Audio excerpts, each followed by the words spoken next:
அனைவருக்கும் வணக்கம். நம்ம காலேஜில் ஒரு பையனை அடித்து கொண்டிருக்காங்க பார்த்தீங்களா? அந்த கொலை எப்படின்னா, ஒரு 20 பேர் சேர்ந்து கொலை பண்ணியிருக்காங்க. ஒரே ஒரு பையனை 20 பேர் சேர்ந்து கொலை பண்ணியிருக்காங்க. பிரச்சனை என்ன அப்படின்னா, போதை மருந்து விற்றுருக்காங்க. போதை மாத்திரையோ இல்லை கஞ்சாவோ ஏதோ ஒன்று விற்றுருக்காங்க. விற்றவங்கலாம் யார் அப்படின்னு சொல்லிட்டு இந்த பையனுக்கு தெரியும் போல இருக்குது. தெரிஞ்சவொடனே இந்த பையனை கூப்பிட்டு விசாரிச்சிருக்காங்க. இந்த பையன் விசாரித்ததுக்கு இவங்கெல்லாம் யார் நீங்கள் விசாரிக்கும்போது கேட்கும்போது, நீங்கள் யார் யார் கஞ்சா விற்கிறாங்க, யார் யார் என்னென்ன பண்ணுறாங்க அப்படிங்கிறத சொல்லுங்கள். உங்களுக்கு எந்த பிரச்சனையும் வராது. நாங்கள் பார்த்துக்குறோம். உங்களுக்கு நீங்கள் தான் சொன்னீங்கன்னு வேறு யாருக்குமே தெரியாது அப்படின்னு சொல்லிட்டு சொல்லி தான் அவரை அவர்கிட்ட இருந்து ரகசியங்களை வாங்கியிருக்காங்க. யார் யார் விற்றாங்க, என்ன பண்ணுறாங்க அப்படின்னு சொல்லி ரகசியங்களை வாங்கியிருக்காங்க. வாங்கினவங்க என்ன பண்ணோம் அப்படின்னா, சரி வாங்கிட்டாங்க, அது முடிஞ்சு போச்சுன்னு வச்சுக்கோங்க. இப்போ வாங்கிட்டாங்க முடிஞ்சு போச்சு அப்படின்னா, அந்த பையன் பாட்டுக்கு அந்த வேலையை பார்த்துக்கிட்டு இருக்கலாம், பிரச்சனை இல்லை. சரி நீங்கள் ஊருக்கு போயிருங்க, கிளம்பி போயிருங்க அப்படின்னு சொல்லி ஏதோ ஒன்று சொல்லியிருக்காங்க. அவனுக்கு அந்த பையனுக்கு எக்ஸாம் வைக்கிறதுக்கு அப்படிங்கிறதுனால அவரோட ஃப்ரெண்டோட ரூம்லேயோ இல்லை வீட்லேயோ தங்கியிருந்து எக்ஸாம் எழுதிட்டு வந்துடுறேன், போயிடலாம் அப்படிங்கிற மாதிரி 2-3 எக்ஸாம் இருக்குது, அதை எழுதி பண்ணி போயிடலாம் அப்படிங்கிற மாதிரி ஏதோ சொல்லியிருக்காங்க. டெஸ்ட் ஏதோ இருக்குதுன்னு எழுதி போயிடலான்னு சொல்லியிருக்காங்க. சரி தங்கியிருக்காங்க. தங்கியிருந்தவங்கள தேடி ஒரு 10-20 பேர் கொண்ட கும்பல் அவனை அடித்து இழுத்துட்டு போய் கிரவுண்டில் வச்சு அடிச்சே கொண்டுட்டாங்க. செத்து போயிட்டான் புள்ள. ரைட்டு. இது ஒரு இஷ்யூ ஆச்சு. இது ஒரு இஷ்யூ ஆயிடுச்சு. அப்புறம் எதிர்கட்சி தலைவர் இது மாதிரி ஒரு பிரச்சனையை கிளப்புறாரு. உதயநிதி அவர்கள் கிளப்புறாரு. சிறப்பு கவன ஈர்ப்பு தீர்மானம் கொண்டு வராரு. அதை கொண்டு பேச வைக்கிறாரு. பேசுனதுக்கு இதுக்கு இதை பேசிக்கலாம், நீங்கள் மென்ஷன் பண்ணிட்டீங்க, பேசிக்கலாம் அப்படின்னு சொல்லிட்டு இவர் சொல்ல. அதுக்கு இவர் என்ன சொல்லியிருக்காரு? யார்? பள்ளிக்கல்வித்துறை அமைச்சர். இப்போ இது ஆக்சுவலாக இது உயர்கல்வித்துறை அமைச்சகத்துக்கு கீழே வருது. உயர்கல்வித்துறை அமைச்சர் யார்? நான் காங்கிரஸ்காரர்னு நினைக்கிறேன். அது ஒரு பக்கம் இருக்கட்டும். இப்போ இந்த பள்ளிக்கல்வித்துறை அமைச்சர் ராஜ்மோகனுங்கிறவர் எந்திரிச்சு என்ன பண்ணுறாரு? முந்திரி கொட்டை மாதிரி, இல்லைங்க அது கஞ்சா பிரச்சனையால் வரல, போதைப் பொருள் அதுக்கும் சம்மந்தம் இல்லை, இது எப்படின்னாக்கா இது கோஷ்டி மோதல் அப்படிங்கிற மாதிரி சட்டசபையில் பேசினார். எல்லாருமே பார்த்தோம், உலகமே பார்த்துருச்சு. அது ஒரு பக்கம் இருக்கட்டும்னு வைங்க. இப்போது நமக்கு என்ன கேள்வி வருதுன்னா, இந்த காணொலியை பாருங்கள். சொல்லிட்டான் சார், இது அங்க இருக்கிற பசங்க பேரெல்லாம் மென்ஷன் பண்ணி சொல்லிட்டான் சார். இது உனக்கு எனக்கு தான் தெரியும், இது ரகசியமா நாங்க வச்சுக்கிறோம், நீங்க ஒன்றும் பயப்படாதீங்க, நாங்க காட்டி கொடுக்க மாட்டோம், நீங்க தைரியமா போங்கன்ட்டாங்க சார். என் பையனும் வந்துட்டான் சார். என் பையன் சார், நீ போயிடுங்க, நீ ஒரு வாரம் கழிச்சு வாங்கணும்னு என் பையன் சார் இன்டர்னல் எக்ஸாம் இருக்குவா, நான் ஒரு 3 நாள் தங்கி என் ஃப்ரெண்ட் ரூம்ல தங்கியிருந்து நாங்கள் அப்படியே எங்கள் ரூம் பார்த்துட்டு வந்துடுறோம்ப்பா அப்படி சொன்னாங்க. நேற்று அந்த ரூம்ல இருந்து வெளியே வரும்போது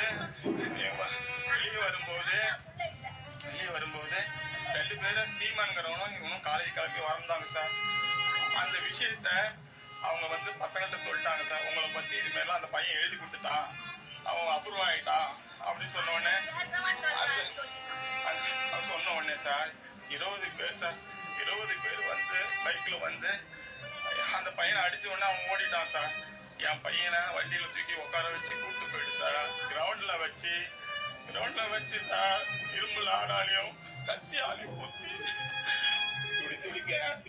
19 வயசுங்கிறாங்க அந்த பையனுக்கு. அந்த பையனோட அப்பா ஸ்டேட்மெண்ட் கொடுக்குறாரு பார்த்தீங்களா? அதாவது யார் யார் பேரை எழுதி கொடுத்தோம் அப்படின்னு, நீங்கள் பேர் எழுதி கொடுங்க, நாங்கள் வேறு யார்ட்டையும் சொல்ல மாட்டோம், உங்களுக்கும் எங்களுக்கு மட்டும்தான் தெரியும், அது யாருக்கும் தெரியாது அப்படின்னு சொல்லியிருக்காங்க காவல்துறையில். சரி பேர் எழுதி கொடுத்துட்டாப்புல அந்த பையன். ஒரு நம்பிக்கையில் நமக்கு பாதுகாப்பு கிடைக்கும், நம்மளை பற்றி வெளியே சொல்ல மாட்டாங்கன்னு நம்ம ஒரு பேர் எழுதி கொடுத்துட்டாப்புல. கொடுத்ததுக்கப்புறமும் இந்த லிஸ்ட்டில் இருக்கிற பெயர்லாம் எழுப்புங்க தான், இவன் தான் இந்த பையன் தான் எழுதி கொடுத்தான் அப்படின்னு அந்த சம்மந்தப்பட்ட குற்றவாளிகளுக்கு, அந்த கஞ்சா விற்பனையாளர்களுக்கு, அந்த கஞ்சா தொழிலில் இருக்கிறவங்களுக்கு எப்படி தெரியுங்கிறதான இப்போ நம்ம கேள்வியாக இருக்குது. அப்போ சொன்னது யார்? ஒன்று இந்த பையனுக்கு தெரிஞ்சவங்க யாராவது சொல்லியிருக்கணும், இல்லை அந்த காவல்துறை அந்த சம்மந்தப்பட்டவங்க யாராவது சொல்லியிருக்கணும். அப்போ அந்த உண்மையான கருப்பாடு யார்? இப்போ போனது ஒரு உயிர். 20 பேர் சேர்ந்து ஒரு பையனை அடிச்சிருக்காங்க. இது கோஷ்டி மோதல்னு சொல்லிட்டு பள்ளிக்கல்வித்துறை அமைச்சர் சொல்கிறாரு. இது கோஷ்டி மோதலாகவே இருக்கட்டும். இந்த கோஷ்டி எங்கே? இந்த 20 பேர் கொண்ட கோஷ்டி, கஞ்சா கோஷ்டி இருக்குது. இந்த பையனுக்குன்னு ஒரு கோஷ்டி இருக்கணும்ல, கோஷ்டி மோதல்லாம். அப்போ அந்த பையனுக்குன்னு ஒரு கோஷ்டி அந்த பையனுக்குன்னு ஒரு கோஷ்டி இருக்கணும்ல, அந்த கோஷ்டி எங்கே? அதில் ஒரு 10 பேராவது, 20 பேராவது, ஒரு 5 பேராவது, ஒரு 4 பேராவது இருக்கணும்ல, அந்த அந்த அந்த கோஷ்டி எங்கே? அப்போது கஞ்சா மோதலை நீ எப்படி வந்து ஒரு ஒரு அமைச்சர் வந்து இது கஞ்சா மோதலுங்கிறத திருச்சி இது வந்து கோஷ்டி மோதல் அப்படிங்கிறாரு. என்ன கோஷ்டி மோதல்? அதுக்கு என்ன ஆதாரம் வச்சுருக்காரு? சட்டசபையில் ஏன் இவனுங்க பொய்யாவே பேசுகிறாங்க? எல்லா அமைச்சர்களும் போய் பேசுகிறாங்க, எல்லா மந்திரிகளும் போய் பேசுகிறாங்க, எல்லா அமைச்சர்களும் போய் பேசுகிறாங்க. இப்போ ஒரு உயிர் அநியாயமாக ஒரு உயிர் போயிடுச்சு. இது சிறப்பு கவன ஈர்ப்பு தீர்மானம் கொண்டு வந்தது இந்த ஒரு விஷயந்தான் உதயநிதி அவர்கள் கொண்டு வந்தது. இதுக்கு சரியான பதில் சொல்லலை. இதுக்கு என்ன பண்ணணும்னா, நீ ஒரு நேர்மையான ஆளாக இருந்தால், இது ஒரு நேர்மையான அரசாங்கம் இருந்தால், ஒரு மக்களுக்கான அரசாங்கமாக இருந்தால், ஐயா நடந்துருச்சு, தவறு நடந்துருச்சு, எங்களுடைய தவறு தான், காவல்துறையினுடைய தவறு தான், எங்களுடைய நிர்வாக சீர்கேட்டில் தான், கரெக்டு, நாங்கள் ஒத்துக்கிறோம், கஞ்சா பொருள்னால தான் இது நடந்திருக்குங்கிறத நாங்களும் ஏற்றுக்கிறோம். இல்லை அப்படி கூட சொல்ல வேணாம், கஞ்சானால அது நடந்துச்சா இல்லை கோஷ்டி மோதல்னால நடந்துச்சா அப்படிங்கிறத காவல்துறை விசாரிச்சுக்கிட்டு இருக்கு. விசாரணையின் பேரில் விசாரணை முடிஞ்சதுக்கப்புறம் அது உண்மையில் தெரிய வரும். அது உண்மையில் தெரிஞ்சோன்னா நாங்கள் வந்து சட்டப்பேரவையில் அதை வந்து தாக்கல் பண்ணுறோம். நீங்கள் சிறப்பு கவன ஈர்ப்பு தீர்மானம் கொண்டு வந்ததுனால நாங்கள் அதை நாங்கள் வந்து உங்களுக்கான சரியான விடையை நாங்கள் விசாரணைக்கு அப்புறம் சொல்கிறோம். அதற்கான வேலைகளை நம்ம செஞ்சுக்கிட்டு இருக்கோம். அதனால் வந்து நீங்கள் கொஞ்சம் பொறுத்துருங்க அப்படின்னு சொல்லியிருக்கலாம். ஆனால் கஞ்சா மோதலே இல்லை, இது கோஷ்டி மோதல்னு சொன்னால் அந்த அமைச்சர் எதை மூடி மறைக்க பார்க்கிறார்? ஒன்று. இரண்டாவது, இந்த காவலர்களிடம் கொடுத்த லிஸ்ட்டு, இவன் பேரெல்லாம் சந்திரன், அந்த இந்திரன், இந்த போனவன் வந்தவன், இந்த பேரெல்லாம் எப்படி அந்த எதிரிகளுக்கு தெரியும்? கஞ்சா விற்பனையாளருக்கு தெரியும். அந்த கேள்விக்கு நீங்கள் பதில் சொல்லணுமால்ல? அந்த காவல்துறை அந்த கருப்பாடு சொன்ன கருப்பாடு, உங்கள் பேரெலாம் எழுதி கொடுத்துட்டான் பாவன், அப்ரூவ்டா மாறிட்டான்ப்பா அப்படின்னு சொன்ன அந்த கருப்பு ஆடு யாருன்னு கூப்பிட்டு இந்த கொலைக்கு அந்த அந்த சொன்னவன் தான் அந்த கொலைக்கு காரணமானவன். ஆக்சுவலாக கொலை பண்ணது 20 பேர் காரணம் இல்லை, அவங்க வந்து கூலிப்படையை சேர்ந்தவங்களாக தான் இருப்பாங்க, இல்லை கஞ்சா விற்பனையாளர் ஆளுகளாக கூட இருக்கலாம், அது வேறு. ஆனால் உங்கள் பேரெல்லாம் எழுதி கொடுத்துட்டான் அப்படின்னு சொல்லிட்டு சொன்னான் பார்த்தியா, அவனை தான் தூக்கி உள்ளே வைக்கணும். காரணம் என்ன அப்படின்னா, கொலை செய்தவனை விட கொலை செய்துவதற்கு தூண்டுதலாக இருக்கிறவனுக்கு தான் இந்தியன் பீனல் கோடு சட்டப்படி தண்டனை கொடுக்கணுங்குது. அப்போது யாரை தூக்கி உள்ளே வைக்கணும்? அப்போ என்ன கவர்மெண்ட்டு நடத்துகிறீங்க? ஏன் இதுக்கு திரிக்கிறீங்க? ஏன் சட்டசபையில் திரிக்கிறீங்க? உண்மையை ஒத்துக்கிட்டு செய்ய வேண்டியதானே? நேர்மையான அரசனா உண்மையை ஒத்துக்கணுங்க, ஆமாங்க நடந்துச்சு அப்படின்னு. ஆனால் இப்போ என்ன பிரச்சனை அப்படின்னா, இதை இவங்கள்ட்ட கேட்டு பாருங்களேன், இந்த மந்திரிங்கள்ட்ட கேட்டு பாருங்களேன், நீங்கள் ஏதாவது ஒரு பத்திரிகையாளர் கேட்டு பாருங்கள், கேட்டோன்னே இது போதை பொருள் இப்போ வந்தது இல்லைங்க, இதெல்லாம் ஆதியிலேயே இருந்துச்சு, ஆரம்பத்திலே கிள்ளி இருக்கணும், கட் பண்ணி இருக்கணும் அப்படின்னு முதல்ல என்ன பண்ணுவாங்க, உடனே திமுக மேலே தூக்கி பழிய போடுவாங்க, வேறு ஒன்றுமே செய்ய மாட்டாங்க, திமுக மேலே பழிய போட்டுருவாங்க. இவர்கள் என்ன செய்கிறாங்க, இவர்களுடைய நிறைய விஷயங்க, நீங்கள் சட்டசபை நடக்கிறதெல்லாம் பார்த்தீங்கன்னா கேலி குத்தாக இருக்குது. ஆதவர்ஜினா அவனு சொல்கிறாரு, நம்ம வந்து ₹1 நம்ம மத்திய அரசுக்கு ஜிஎஸ்டி கொடுத்தா அவங்க திருப்பி 40 ரூபா தராங்க அப்படிங்கிறாரு. என்னடா இது ஒன்றும் புரியல. ஜர்க்காயெல்லாம் எழுதி திரும்பி பார்க்க வேண்டியது, காணொலியில் வருதுங்க, காணொலி நீங்கள் கூட பார்த்துருப்பீங்க. ஏங்க ₹1 கொடுத்தா நமக்கு 40 ரூபா தராங்க அப்படின்னு. அப்போ ஆப்போசிட்டில் திமுக சைடு இருந்தவங்க, ஏங்க ₹1 கொடுத்தா 29 காசு தராங்க, 40 ரூபா இல்லை காசு, 29 காசு அதான் தர்றாங்க அப்படின்னு அவங்க திருப்பி சொன்னதுக்கப்புறம் தான் சாதாரணமாக, ரொம்ப சாதாரணமாக நம்ம பிள்ளையாக பேசி கவனக்குறைவாக சொல்லிட்டேன் அப்படின்னு சொல்கிறதுக்கு வாய்ப்பு இல்லை. நம்ம ₹1 கொடுத்தா மத்திய அரசு 29 காசு தான் திருப்பி தருது, அப்புறம் திருப்பி சொல்கிறார். ஆனால் இவர் யாரும் கேட்கல, இவர் நிதி மந்திரி இல்லை, இவர் நிதி அமைச்சர் இல்லை, இவர் சிஎம் இல்லை, சட்டசபைக்கு சிஎம் இல்லை. அந்த கட்சிக்கு வேணால் அவர் சிஎம் இருந்திருக்கலாம், ஆனால் சட்டசபைக்கு சிஎம் இல்லை. சட்டசபையில் சிஎம் வந்து விஜய் தான், ஆனால் கட்சியை பொறுத்த வரைக்கும் ஆதவர்ஜினா தான் சிஎம், அவர் தான் சீஃபு, அந்த கட்சியோட ஓனர் அவர் தான். ஏன்னா அந்த கட்சியினுடைய வளர்ச்சிக்கும் அந்த கட்சி இன்றைக்கி சீட்டில் உட்காந்துருக்கிறதுக்கும் நீ அதிகாரத்தில் உட்காந்துருக்கிறதுக்கும் காரணம் ஆதவர்ஜினா செலவழித்த பணம், அவர் கொடுத்த நிதி உதவி, அவர் கொடுத்த இது அந்த என்னது ஸ்காலர்ஷிப் அந்த கட்சிக்கு, அதுக்கு பேர் என்னமோ சொல்லுவாங்க, ஸ்காலர்ஷிப் அப்படி ஏதோ ஒன்று வச்சுக்கங்க. அப்போ இவர் தாவேக்கா கட்சிக்கு வேணால் நிதி ஓனராக இருக்கலாம், ஆனால் சட்டசபையில் யார் ஓனரு? இவர் விஜய் தானே. அப்போ அவரும் பதில் சொல்லலாம், இல்லை நிதி மந்திரி பதில் சொல்லலாம். இவர் ஏன் தேவையில்லாமல் பதில் சொல்கிறார்? இவங்களுக்கு அதுக்கு சம்மந்தமே இல்லை. பாருங்கள், நீங்கள் நல்லா கவனிச்சு கேளுங்க. செங்கோட்டையன், பள்ளிக்கல்வித்துறை அமைச்சர் ராஜ்மோகன், அப்புறம் ஆதவர்ஜுனா, அப்புறம் நிர்மல்குமார். இந்த 4 பேர்த்த தவிர சட்டசபையில் யாருமே பேச மாட்டாங்க, எதுக்குமே பேச மாட்டாங்க. இந்த 4 பேரையும் ட்ரைனிங் எடுத்துக்கிட்டு தான் உள்ளே வராங்க. உள்ளே வந்து இவர்களுக்கு என்னென்னலாம் சாதகமாக இருக்கோ அந்த சாதகமாக பேசுகிறது இவர்களுடைய வேலையாக போச்சு. கரண்ட்டு கட்டுக்கு வந்து என்னென்ன காரணம் சொன்னாங்க பாருங்கள், கேட்குறதுக்கே கேவலமாக அசிங்கமாக இருக்குங்க. கரண்ட்டு கட்டு வந்து ஒரு 4 வாரத்தில் சொல்லி முடிச்சிருவோம்.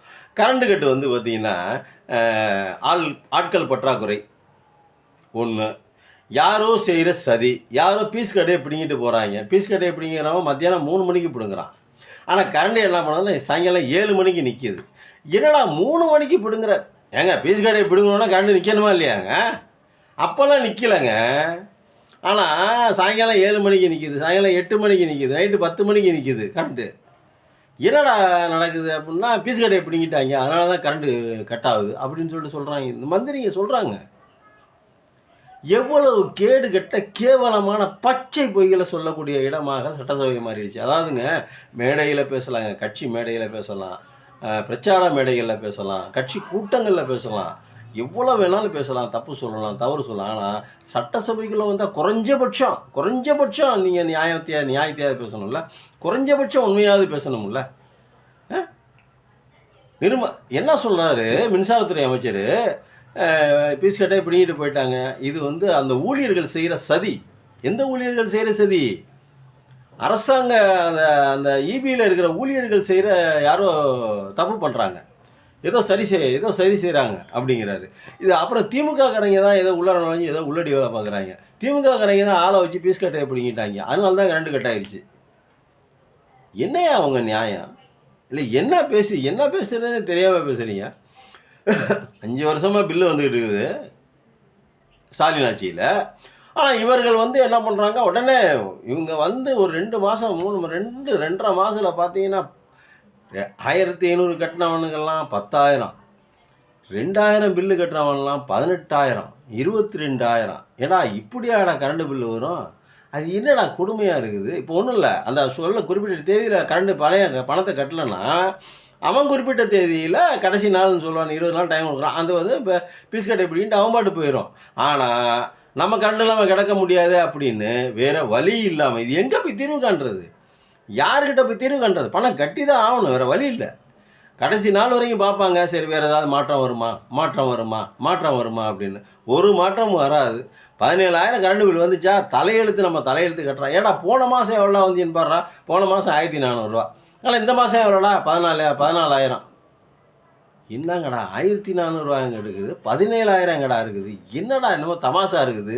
என்னடா மோட்டரை கிட்ட கை வச்சு சுற்றி விட்றீங்களாடா, இதை மிஷின் வச்சு ஏதோ ஃபோக்கஸ் பண்ணி இழுத்து சுற்றுறீங்களாடா, நம்ம வீட்டில் யாராவது இந்த வேலையை செய்கிறீங்களாடா அப்படின்னு இல்லையா? பக்கத்து வீட்டுக்காரன் என்ன ஏதாவது கரண்ட் எடுத்துகிட்டு போயிட்டானா, இல்லை கவர்மெண்ட்டில் ஏதாவது கரண்ட் எடுத்துக்கிட்டு போயிட்டாங்களா, நம்ம பேரில் ஓட்டி விட்றாங்களா? ஒன்றுமே புரியல அப்படின்னு மக்களுக்கு ஒன்றுமே புரியல. சரியான குழப்பம். இதை சரி செய்யுங்கன்னா ஆட்கள் பற்றாக்குறை. இந்த ஆட்களை வச்சுக்கிட்டு தான் இப்போ அவங்க 5 வருஷமாக ஆட்சி பண்ணாங்க. இந்த ஆட்களை வச்சுக்கிட்டு தான் 5 வருஷமாக ஆட்சி பண்ணாங்க. இந்த பிஸ்கரியரை வச்சுக்கிட்டு தான் மின்மிகை மாநிலமாக மாற்றி காட்டினார்கள். மின்மிகை மாநிலமாக கலைஞரின் மு.க. ஸ்டாலினுடைய ஆட்சியில் மின்மிகை மாநிலமாக இருந்தது.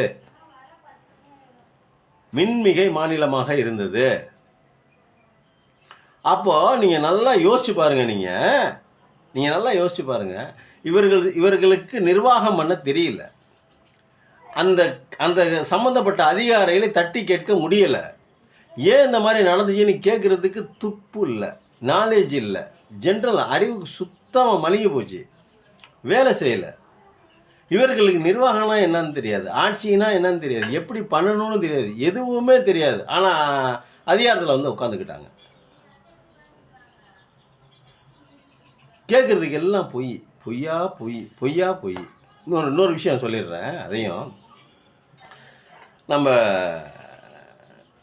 மேகமலை இன்னொரு காலையில் பேசுவோம். நன்றி, வணக்கம்.